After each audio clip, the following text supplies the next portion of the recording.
I will. I won't. Oh, morning, Richard. How you doing? Morning, Godfrey. I'm all right. You? Yeah, I'm good. I've noticed they don't change that when you record, so there's no point changing your name on the screen because it doesn't actually show up in the recording anyway. I don't think so. So I could put anything in there. You could put anything you want in there, no one would see it. But there you go. But how are you anyway? Busy? Well, wicked. You? Wicked? Yeah, not too bad. And I said I put my Houston Texans t-shirt on because my Cincinnati Bengals one didn't go down too well. So working my way through NFL t-shirts until we get a hit with your Three following of them. line. All three Probably t-shirts. just going to do a half and half, like one of those wanky scarves that the people wear at football games. No, because you shouldn't. That just shouldn't be a thing, should it? Ever. It just should not happen. So no, we're not going there. But what we are going to go is talk about. I'm going to call it exponential speed, which is around obviously the speed of change, the way that things in AI world are already out of date.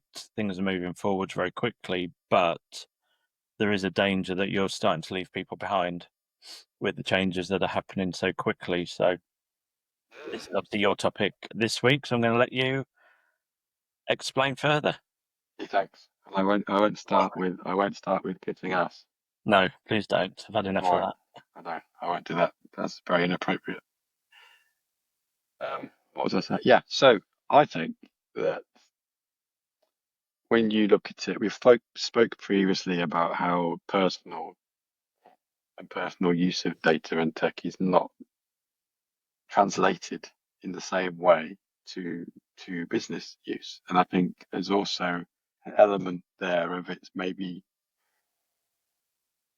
there's an element from a software or a SaaS product perspective where you've got products that are going off with AI, and there's some incredibly good products out there, amazingly competent, really good, innovative, going off like this, like AI is going off like a rocket. Where actually consumers, business users, etc., are they on the same trajectory? I can't do the two arms at the Yeah. same time. I end up breaking my arm, but it's like dislocating my elbow, not like Madonna. Um, Don't. uh, I'm not quite Tyler the Creator, but you know what I mean. It's like you've got products going off like this, like a rocket. Are they leaving the consumer behind in as much that if you're chasing these another product to solve a issue, solve a question, are you in a strong enough position to make the most of these products that are now available? Um, because if you don't know what's going on with your current stack, you don't know what's going on with your processes. There's a big gap potentially. There's some, not question marks over maybe the data quality.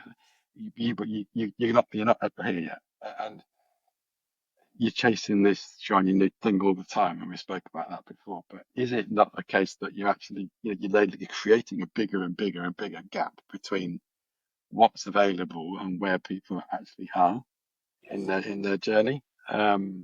I said a second ago that, looking at books the other week on AI, looking at the future of AI, how to use it, how it means, and I thought even if this is 2 months old, 3 months old book, right, which in a book terms is quite a quick turnaround, it's already out of date. Yeah. Given So it's taken 9 months to write it, publish it, pull it together. even that makes it even more out of date. So Yeah. it's like, and even if you write a blog now on something or an article in the paper, within 2 weeks, it's probably already defunct, already out of date. So there's no issue with everything going off like a rocket because it's the way it's going. That's just the trajectory it's on, and that's great. However, you have a response. I don't know, responsibility is the right word, but do you have an obligation or some kind of awareness that actually you're expecting people to buy into this? And do they, SaaS product providers, they don't really care. They just want to sell their product. And I get that. That makes sense commercially. But where's that gap? Who's filling that gap between the two? And it's almost like, I think you said, you buy a tool, you get it implemented, you start using it, and within a month, it's not quite obsolete, but the company's already moving on to the next version, the next version, the next version. And in the past, where it was like small iterations or small improvements, and then maybe once a year you get a big thing. It's the speed at which everything seems to move in, and the kind of proliferation, if I could say, of the amount of AI software out there is ridiculous. And there is this real danger, like you said, that you leave some people behind, but even those that are on board are kind of being left behind because you're not given chance or opportunity to use these tools fully before the next newer versions come out and the next version and the next version.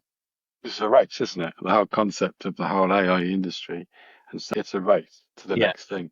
And it's almost like what we're racing to, what's the end line that we're trying to get to. So I think So many. ChatGPT are launching version 5, I think, soon. I think they're working on that at the moment. And all the others are adding new models and new tools and various other bits to them. So, yeah, Which is good, but but at the pace it's doing, where yeah, yeah, it's like, yeah, you buy, I mean, I don't know what it's like so much in normal world, but in local government world, is that not you get normal then?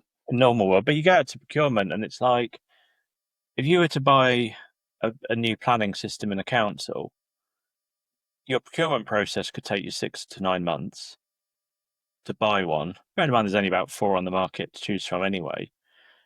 That could take you 6 to 9 months. Generally, the implementation project is kind of up to a year to get the system up and running. So from you deciding you need a new system to you getting a new system can be 18 to sort of 24 months. At which point, kind of, they haven't moved on. Mm. Everything is really slow and it's quite laborious. And I've seen housing system implementations take 2 years, 2.5 years, and they're still not finished. And yet, in this world, it's kind of like if you're not looking at it today, by tomorrow you're out of date. Mm. And by the end of the week, something else has come out. And I don't know who's keeping a list of what AI tools are out there, but I can imagine it's probably in the Ask thousands by now. ChatGPT. Yeah. Well, even that's a year out of date, though, isn't it? It's last updated June 24, I think. So if you ask it anything after that date, it doesn't know it anyway. So we're still a long way from kind of having live AI that can look at stuff and do that. But I did a course along. Yeah, I know, but this is a free one. But it's a lady called Mel Ross, and she does like a digital leadership course, and it's about kind of taking non-technical people through the mindset shift into digital. And she taught me something called the Mayer principle, which is the most advanced. No, was it most acceptable yet advantageous? Most acceptable yet advanced, something like that. But the theory was effectively that you can't jump too far with people. You can't make too big a leap, otherwise they won't be able to get it. You have to kind of step up to it. So the example that Mel gave was around iPhones, because if you think about it, we kind of went Walkman to Discman to MP3 player to MP3 player with a screen to MP3 player that could take phone calls. And each nudge was only a small jump for consumers. If you'd have gone from kind of Discman to mobile phone, it might not have worked because the jump just might have been too far for people. But kind of we've gone from having discs to having a little thing that you can download music onto. Now from having a thing with almost like a Nokia screen that it used to have in the old days on it, you're now getting that, but it's now a color screen. And now we're going from that, and we're just going to add in the ability to take a phone call. Now you've got an iPhone. Suddenly, like, oh, that makes sense because we've done it in. It's like one natural progression, Yeah. natural evolution. Whereas AI's kind of just come in and gone, bam, shit on it. It's like, here, everyone, you need to be using this. Here's Mm. the launch, and if you're not, you're behind. But I do think people are maybe jumping a bit too soon. I think there's some overexcitement. And as mentioned to you, someone posted in one of the groups I'm in on Facebook, a business group, about doing some SEO stuff.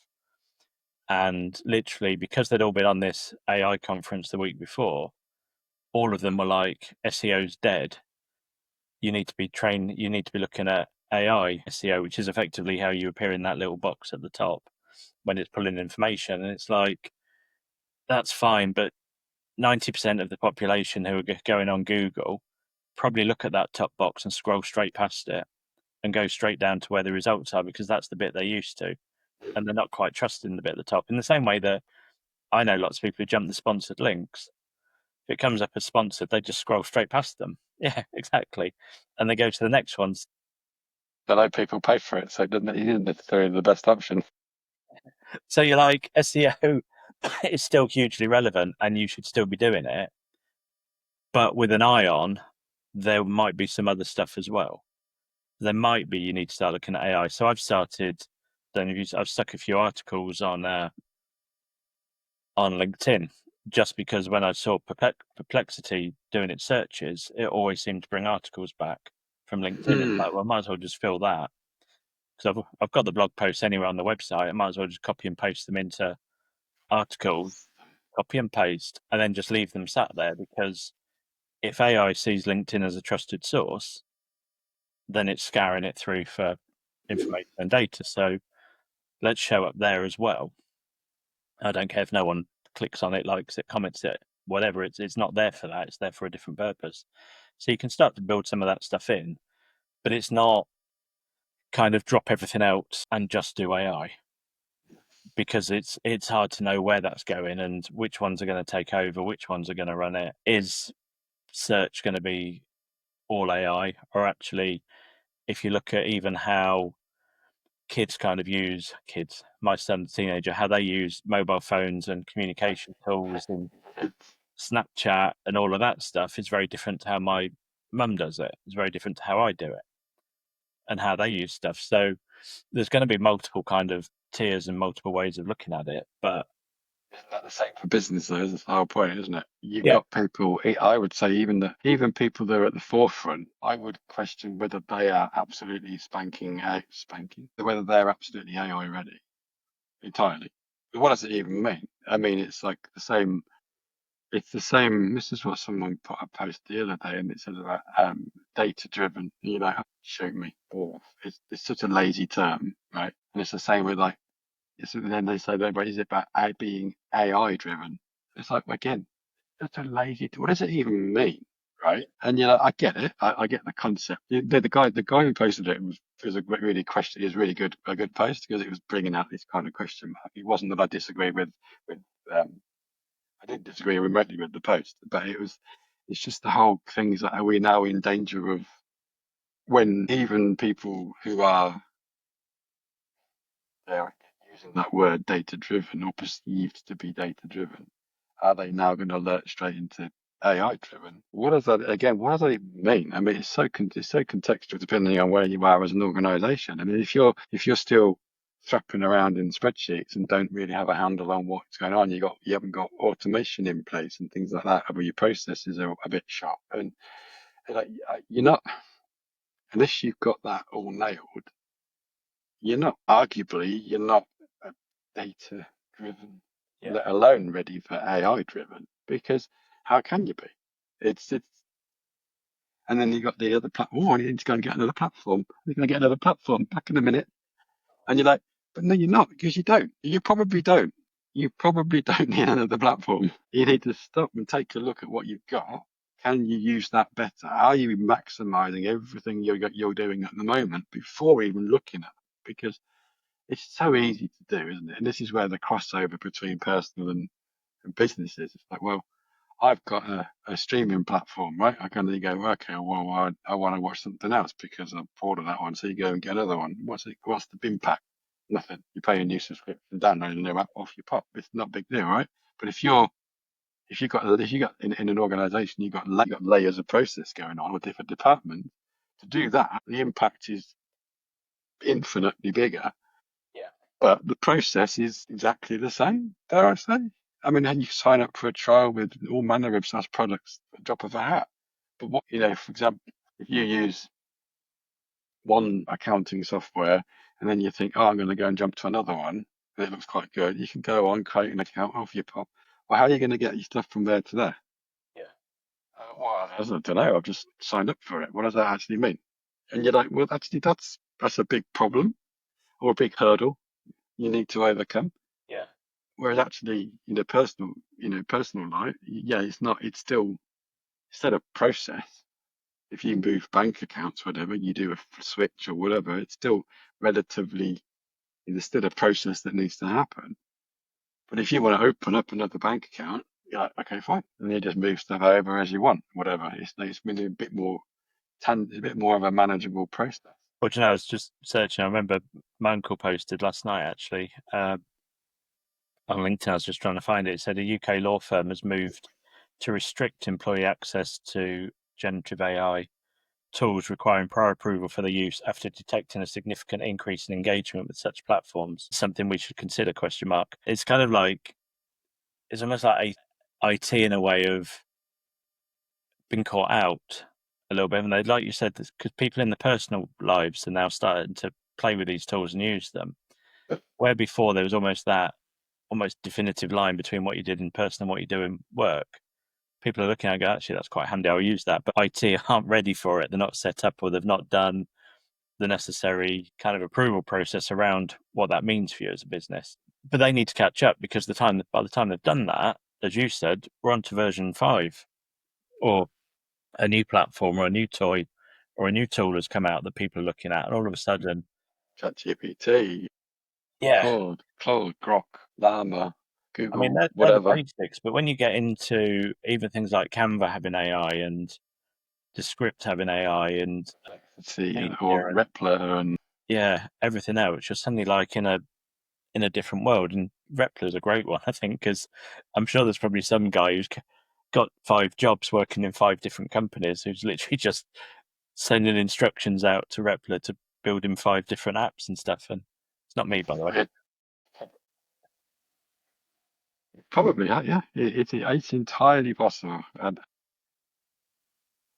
not, it's you can if you've used it, looked at these tools, it's doable. It's just some of that's what I mean. The tools themselves are great, fantastic, but the responsibility is not on the tool providers or the SaaS providers to do that due diligence or the gap analysis or bringing people up. It's not their job. It's not in their interest. But as an organization, you need to really fathom out where you are, what you've got, and things like that, because it's don't just go smashing in. We said it before, smashing in a new product, because but you have to have some control over that, but not at the cost of evolving and progress. So there's that balance, isn't it, to really understand. But even like, I was at that conference last week. The one I forgot about one session I was telling you about earlier, but there was a session, a lady who does AI, and I can't remember the name of a company. Oh, is that AI for non-techies? And she's built her whole business. She used to do marketing and then realized that she ended up in lots of conversations with people about AI. Uh, but she brought a slide up, and I think I'm fairly up to speed with it. And the slide had Perplexity and Claude on it, which are 2 I use anyway. But then she had Humantic and Clay. I was like, I've never heard of either of them. So I've ended up taking a photo thinking, right, there's 2 tools, but Clay is kind of a list building tool. So it goes off and searches for the right people. And Humantic, I think from memory, is kind of that profiling kind of tool, a bit like disc profiling, but it does it based on people in your list, what they'll like and what they'll enjoy. So as you're starting to build out, and then she uses Perplexity to do background information on the company. Then she uses Claude to write kind of the marketing material or the emails or the messages, and then gets a VA to send them out. So you've kind of gone from I've got nothing to I've now got a list. I've profiled all the people on it. I've done research on all their companies. I've told Claude to write me messages to all of them, and now off that goes. And okay, that might take a couple of hours, but that probably would have taken you 3 weeks before. If you Yeah, and it just using worked. make.com or something, then you actually don't even have to even get involved at all.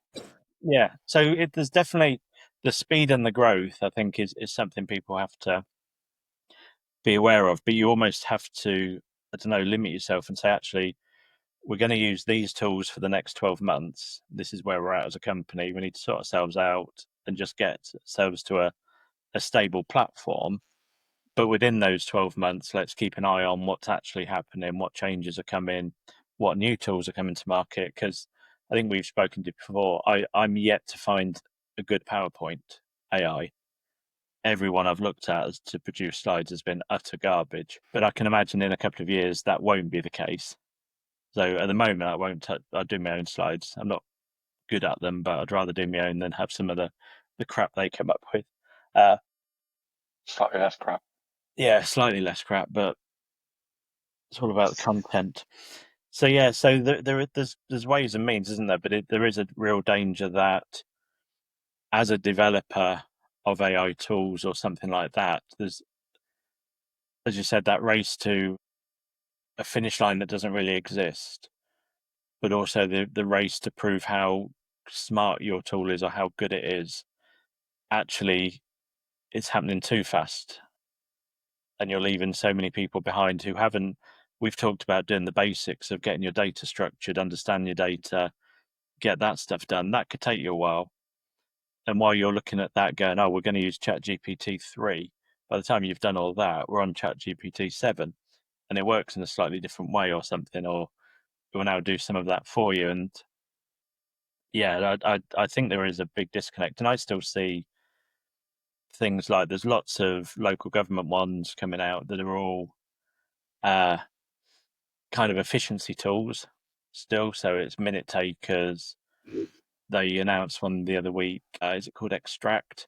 That I think is going to take all the key information out of planning documents and upload it for you. So that's a bit more efficient, a bit quicker. But I'm yet to see one that's looking at making the organisation better at what they do. There's lots of efficiency things happening, but none But going it's so actually. fragmented, isn't it? I think if you want a note taker, there's an all manner of different options. If you want a document extraction, there's all manner of different options. I mean, where's the glue in all of this?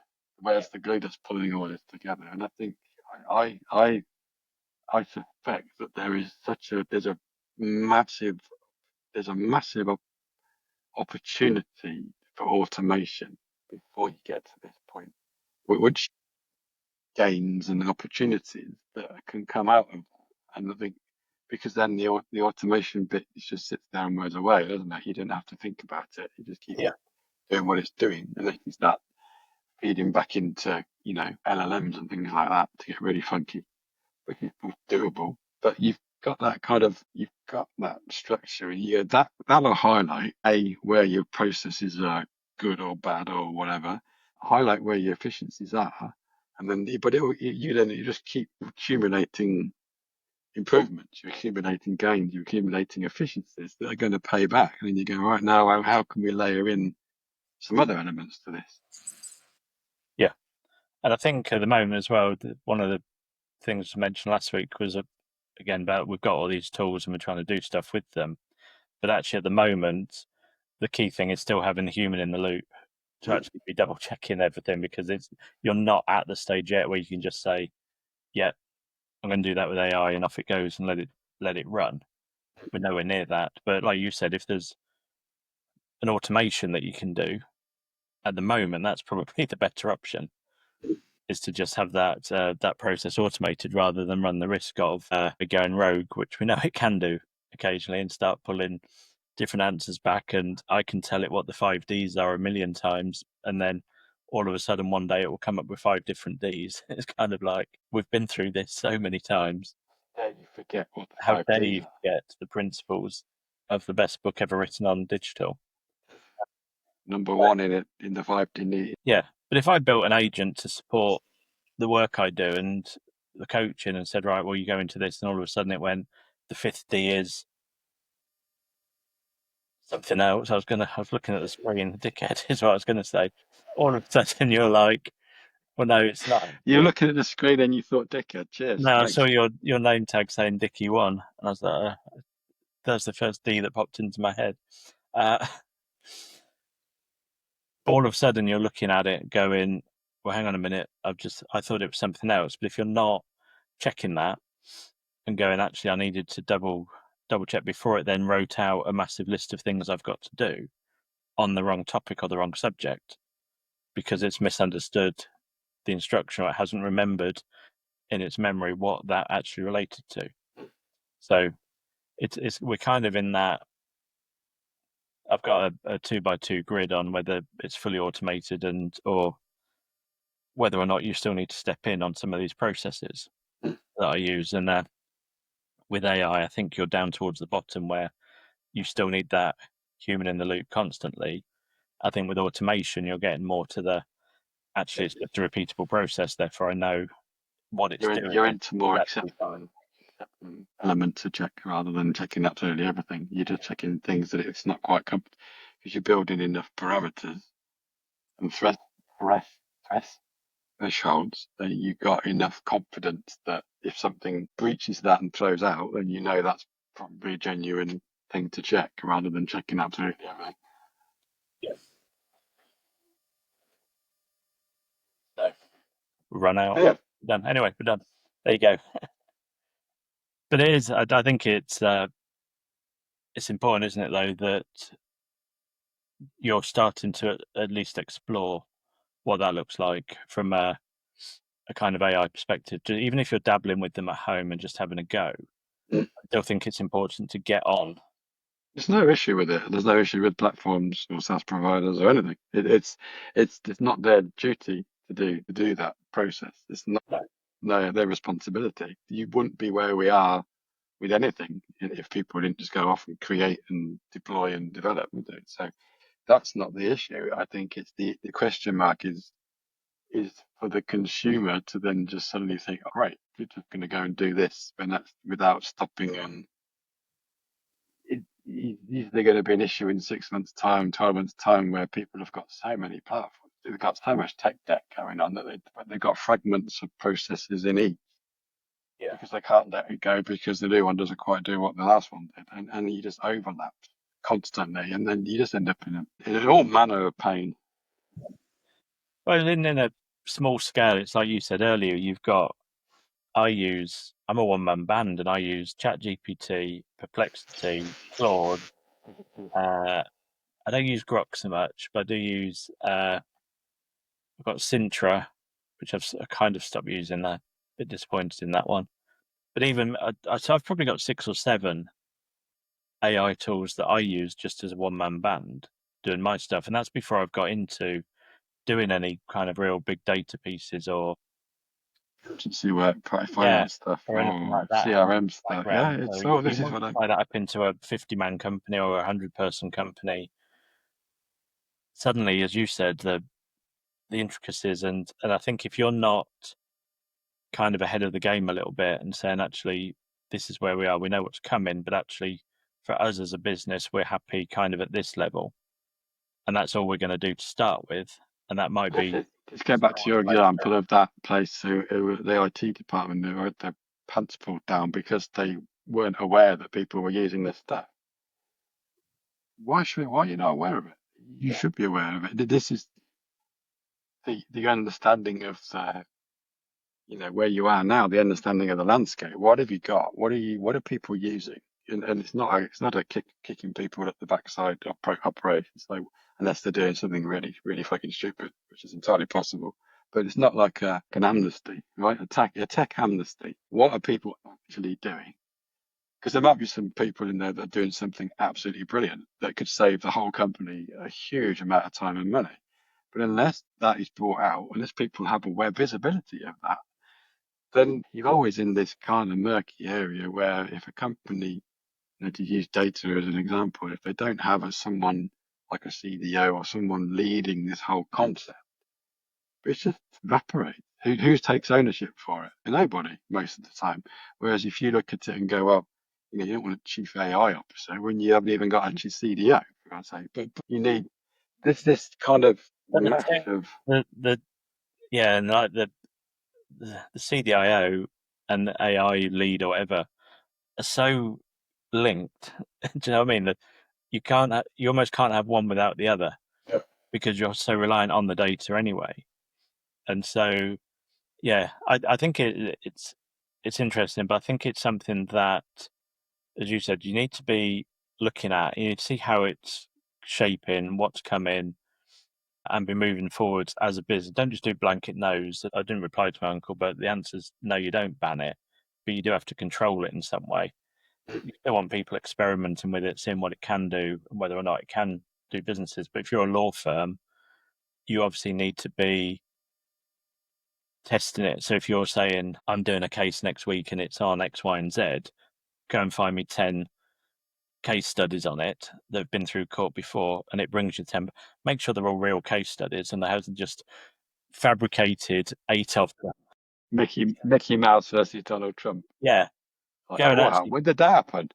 actually look into them and do the work and do the research, but use it to help you get to that point, as opposed to kind of trusting it, but then also just saying no. All you're actually going to do is piss people off who go, well, do you know what? I could have saved myself 4 hours just by using Perplexity or something to come and pull that information back for me. So yeah, but it's I think it's an interesting time, and as you said, the speed. What was that? There's that theory, isn't there, on processor chips or something, that every 10 years or whatever the speed doubles or the Oh, cost right. halves. I can't Yeah. remember what it's called. It'll come to me in a minute. Uh, but What the because hell? of that, that's why AI can move so quickly. But also, yeah, it's a journey that everyone needs to be on. And even if you're at the very front of it and you know what you're doing with it, it's still moving really quickly. And it's, yeah, exactly. And you'll sit there and go, I mean, I have conversations with people who go, I like Chat GPT, but mainly because I've spent hours and hours and hours telling it what I do, Building out your knowledge base, yeah. building out that knowledge base. And then all of a sudden you'll get someone pop up and go, well, actually, for creative writing, you should be using Claude. It's like, hang on a minute, do I need to now spend the equivalent amount of time telling Claude what to do and actually getting into my style? Because I can only write how I talk. I'm very conversationally, if that's a word. Positively. Conversational writer, Positive conversation. positive conversational writer. Uh, and I want it to write like that. So I don't really like it where it comes out sounding robotic. And I know I've got some LinkedIn posts where I've just been lazy and kind of said, here's what I want to say, put this into a structured format. And then I post it and I do read it and go, that's not quite how I'd write it, but I've got shit on. I can't be bothered to go back in and spend 20 minutes editing it for the 8 likes and 3 Make your comments. head a Yeah, wobble, Godfrey. That's I terrible, know. man. Terrible attitude. I know. Sometimes I leave an M dash in just to annoy people because the M dash. I was going to do that the other day. I was going to put them in everywhere. Every sentence, I was going to put one in. Sometimes you throw a spelling mistake in just so people know you wrote it. Regularly. But again, people are looking at it going, oh, don't use AI for LinkedIn posts. And it's like, well, actually, you can. You just have to. You don't. What you don't do is go, I'm like a fresh out of ideas. Write me a post today. You go, here's something I want to post about. My idea is X, Y, and Z. Can you format it into something tangible or coherent, and then post that? Positive. Yeah, positive, upbeat, out. Whoop, Whoop, whoop. Kiss ass. explaining that. So, oh dear, my throat's starting to go. Actually, I don't know whether the heat again a bit dry. Oh, bless you. Bless you. My tea is empty as well. All that ass kissing, Alfie. Yeah, good conference actually. Atomicon it was called. I wasn't sure what to expect, but actually quite enjoyed it, and the speakers were very good. The vast majority of them. So, and Rory did an hour. Obviously. So that was the highlight of my year. Were you fanboying him? Fanboy, and I rushed the stage. So I had to put Rory, can I have your scarf? throwing vapes at him because I know he likes them. Yeah. Well, funny enough, I didn't tell you, did I? He was on Rachel's flight back, so he was out in Texas. Uh, and she was flying back, and it was like, I had Rory Sutherland on my flight yesterday. I was like, she said, I did say you were seeing him this week, but he didn't call me out on stage on it. I thought he might. Yeah, So well, I don't know whether she gave him he rubbish obviously service or not, but did some research on you and went, yeah, absolutely not. So didn't kiss his ass enough. That's the problem. that's the problem, innit? You've got to be in it to win it, right in it. Just had this image of you going, can I have your scarf, Rory? I don't think my arms have ever gone into that position ever. Or not ever. Ever. Can I have your scarf? That's about as far as I can muster the enthusiasm to go and butt kiss someone. That's why I'll never get on in local government, because I can't do it. I just can't bring myself to do it, whereas others are very willing to jump into that. Circle Corporate back. life, eh? Corporate life, exactly.